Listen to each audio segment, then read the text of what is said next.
하나님께서 천지를 창조하실 때 지난주 어둡고 혼돈과 공허를 별로 좋아하지 않으셨어요. 그래가지고 천지를 창조하실 때 제일 먼저 창조하신 것이 빛입니다. 그래서 이제 그 빛을 창조하시고 보시기에 좋았다라고 말씀하셨고, 그래서 이제 그 이후에 창조되는 건 다 하나님께서 좋았다라고 얘기를 하시는데, 오늘 말씀해 보니까 예수님께서 뭐라고 그러세요? 빛이다 얘기를 하고 있는 거예요. 근데 지난주 말씀드렸지만 하나님은 천지를 창조하실 때 질서 속에서, 그러니까 질서의 하나님이시라고 말씀을 드렸잖아요. 그러니까 빛이 기준을 잡아주고 어둠을 밝혀주고 질서를 잡기 시작하는 거죠. 예, 안정이 되게 하고 혼돈을 안정시키고 공허를 빈 공간을 채워주시고 허무함을 채워주시고 혼란스럽지 않게 해준다는 거예요. 빛이 임함으로. 아멘. 근데 나는 세상의 빛이라고 했는데 이 세상이 여기서 이 많은 세상도 되지만 세상에 자기를 넣을 수 있는 거예요. 그러니까 예수님은 나의 빛이니 나를 따르는 자는 어둠에 다니지 아니한다. 그러니까 우리가 빛 대신 예수님을 따라가면은 우리가 어둠에 다니지 않는다. 예수님이 내 안에 들어오시면 내 안에 어둠이 사라진다는 거죠. 그러니까 우리 안에 빛이 들어오면은 하나님이 보시기에 어떻게 된다? 좋았다라는 게 되는 거예요. 그러니까 우리가 하나님 보시기에 좋은 삶은 예수님이 내 안에 빛으로 들어오셔서 내 안에 어둠이 떠나고, 그러면은 내 안이 혼돈해요, 안 혼돈해요? 안 혼돈해요. 그래서 빛이 임한 사람은 혼돈하지 않은 거예요. 그리고 또 예수님이 빛이 내 안을 비춰주시면은 어둡지 않은 거죠. 그리고 공허하지 않은 거예요. 그래서 삶이 이렇게 비어 있는 게 아니라 이렇게 풍성해가지고 꽉 차서 살아갈 수 있다는 거죠. 그 모습이 하나님이 보시기에 좋다는 거예요. 우리가 영적으로 우리의 모습을 생각해 본다면 나의 삶의 질서가 없어서 혼돈하고 빛이 없고 어둠 속에서 우리가 힘들어하는 거거든요. 솔직히 내 삶이 지금 힘든 게 걱정이 왔다는 자체도 지금 이 빛이 안 들어왔기 때문에 어두워지는 거고 답답해지는 거고 그 다음에 허무해지는 거고 그런 것입니다. 한밤중에 깜깜한 산길 가려면은 힘들잖아요. 근데 조금이라도, 그래서 우리가 뭘 켜요? 핸드폰에서 플래시를 켜고 걸으면 조금 보이고 두렵지 않죠.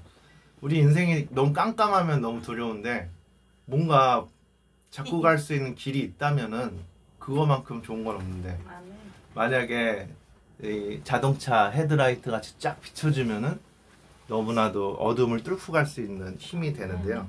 바로 우리 인생의 헤드라이트 예수님이 바로 그와 같은 빛이시라는 것을 기억하시면 좋겠습니다. 예수님은 세상의 빛이니 나를 따르는 자는 어둠에 다니지 아니한다. 오늘 말씀을 마음에 새기시면 좋겠습니다. 한번 다시 읽어볼까요? 예수님께서 말씀하여 이르시되 나는 세상의 빛이니 나를 따르는 자는 어둠에 다니지 아니하고 생명의 빛을 얻으리라. 아멘. 우리 예수님 꼭 쫓아가야 돼요. 아멘. 그래서 나의 삶의 빛이 되신 예수 그리스도를 만나서 우리가 마음이 어둠이 사라지고 예수님의 말씀을 잘 듣고 질서를 잡혀서 생명력 있게 살아갈 수 있기를 축복합니다. 성경에서 인물을 좀 찾아봤는데 많이 있지만 그 약간 빛으로 오신 예수님으로 찾아보니까 사도 바울인 거예요. 사도 바울은 원래는 기독교를 박해하던 사람이에요. 자신이 옳다고, 그가 가던 길은 옳다고 생각했어요. 열정적으로 가득했는데, 그런데 잘못된 길을 가고 있었다는 거죠. 그러니까 어둠 속에 있으면 우리가 어느 길을 똑바로 못 찾아간다니까요. 길이 안 보여서. 그래서 길을 제대로 보려면 빛이 있어야 되는 거예요. 우리 사도행전 9장 3절에서 6절 함께 읽겠습니다. 시작. 사울이 길을 가다가 담메색에 가까이 이르더니 호련히 하늘로부터 빛이 그를 불러주시는지라. 땅에 엎드려 들음에 소리가 있어 이르시되 사울아 사울아 내가 어찌하여 나를 박해하느냐 하시거늘 대답하되 주여 누구시나이까 이르시되 나는 내가 박해하는 예수라. 너는 일어나 시내로 들어가라. 내가 해야 할 것을 내게 이를 자가 있느니라 하시니. 아멘. 네. 사울이 이 예수 믿는 공문을 들고 예수 믿는 예수님의 제자들을 이제 다 잡으러 다니던 그 길이었는데 3절에 보면 사울이 길을 가다가 다메섹에 가까이 이르러 호련히 하늘로부터 뭐가 임했다? 빛이 그를 둘러 비치는지라. 그러니까 참 이게 복 받은 거잖아요. 잘못된 길을 가고 있는데 예수님이 빛을 비춰주셨다는 거죠. 그러니까 이게 참 중요한 것 같아요. 그랬더니 이 사울이 몰랐어요. 그런데 거기에 이제 음성까지 들린 거예요. 사울아 사울아 네가 어찌하여 나를 핍박하냐. 자기는 옳다고 했는데 근데 그게 아니라는 거를 깨닫게 되죠. 예수님은 우리에게 참된 길을 알려주십니다. 아멘. 그래서 우리가 인생의 혼란을 느낄 때는 정말 중요한 결정을 내려야 할 때 어디로 가야 될지 모를 때 예수님 말씀을 들어야 되는 거예요. 아멘. 그 빛으로 들어와야 되는 겁니다. 그럼 우리한테 결단력 있게 움직일 수 있는 힘을 주십니다. 아멘. 예수님은 그래서 빛을 비춰주시고 우리의 질서를 잡아주세요. 아멘. 그 다음서부터 예수님을 만난 바울은 더 이상 잘못된 길을 가지 않습니다. 자기 마음대로 살지 않고 예수님을 만나서 회개하고 아멘. 그랬더니 주님의 제자 아나니아의 안수를 받고 성령을 받게 돼요. 성령도 빛이라고 또 얘기를 하잖아요, 우리가. 네. 아나니아는 무서워서 가요, 못 가요? 처음에 못 가요. 죽을까봐. 자기를 죽이러 온 사람한테 가서 뭐 하라는 거예요? 안수하라는 거예요, 예수님께서. 그렇구나. 그런데 예수님이 또 아나니아한테 알려주잖아요. 아, 저 사람은 내가 택한 사람이다. 그러니까 믿고 가라는 거예요. 사도행전 9장 15절을 한번 그 장면이거든요. 시작. 주께서 이르시되 가라. 이 사람은 내 이름을 이방인과 인문들과 이스라엘 자손에게 전하기 위하여 택한 나의 그릇이라. 아멘. 네. 그래서 바울 사도는 참 이방인에게 강력한 도구로 쓰임을 받습니다. 네. 그래서 유럽 일대를 다 초토화시키죠. 그냥. 그래서 그리고 성경의 이 신약 성경의 절반을 쓰게 되는 정말 위대한 인물이 되는 겁니다. 그러니까 한 획을 그은 거죠. 사도 바울을 통해서 예수님의 복음이 완전히 여기서 완전 배가 증폭을 하는 것 같습니다. 예수님은 단순히 우리의 길을 보여주실 뿐만 아니라 우리 삶의 질서를 잡아주신다는 걸 꼭 깨달을 수 있길 바랍니다. 아멘. 우리가 잘못된 길 가다가도 주님이 잡아주세요. 사랑하는 사람 자꾸 메시지를 줘서 빛을 비춰서 방향을 이렇게 잡아주시고 다듬어 주세요. 그래서 바울은 이제 명확한 길을 알기 때문에 진짜 이제 목숨을 걸고 그 길을 향해서 막 그러니까 자기의 삶의 우선순위는 누구다? 오직 예수님이 되는 거였습니다. 시편 119편 105편을 함께 읽겠습니다. 시작. 주의 말씀은 내 발의 등이요 내 길의 빛이시니라. 아멘. 아멘. 우리가 주님을 말씀을 따라 살아갈 때 어둠 속에서 길을 잃지 않고 바른 방향 갈 수 있게 될 줄 믿습니다. 네. 그래서 예수님 오늘 말씀에 예수님께서 말씀에 이르신 나는 세상의 빛이니 세상에 누구를 넣자? 나를 넣고 나의 빛이시니 예수님을 따르는 자는 어둠에 다니지 않고 생명의 빛에 이르리라. 사도 바울이 그 예가 됩니다. 근데 오늘 말씀에 위의 내용을 보면은 누가 나오냐면은 그 예수님을 시험하려고 가늠한 여인을 데리고 와요. 근데 이제 이들도 정말 말씀을 가지고 시험하려고 하는 건 잘못된 거잖아요. 근데 예수님께서 그거를 또 길을 알려주시는 거죠. 말씀을 가지고 잘못 사용하는 거를 알려주시는 거예요. 말씀은 가늠한 여인 돌로 치라고 있는 게 아니다. 그걸 이제 그렇게만 직역하는 게 아니라 예수님께서 깨우침을 주시죠. 죄 없는 자가 돌로 치라.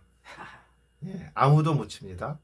그러니까 우리 알아야 돼요. 말씀으로 정죄하는 거는 그건 빛을 비추는 게 아닌 거예요. 예. 그러니까 빛을 비추는 건 뭐냐면요. 천지창조 말씀드렸잖아요.